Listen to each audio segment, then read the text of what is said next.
Aj Mário Bližňák, jeho vhadzovania boli veľmi dôležité v presilovkách počas kariéry.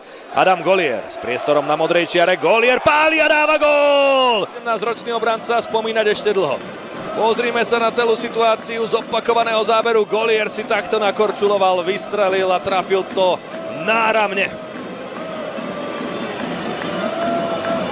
Pomedzi nohy. Teraz sa ale sústreďme na túto situáciu, po ktorej Trenčania môžu vyrovnať. Adam Gollier aj tak koná. Výborná reakcia trenčianskeho tímu na ten inkasovaný gól.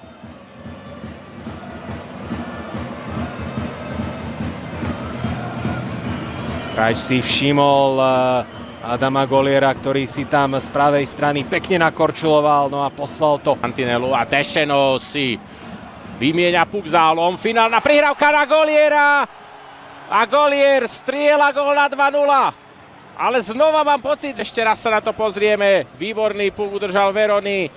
Znova je na ľade formácia Tarn Rajolsona.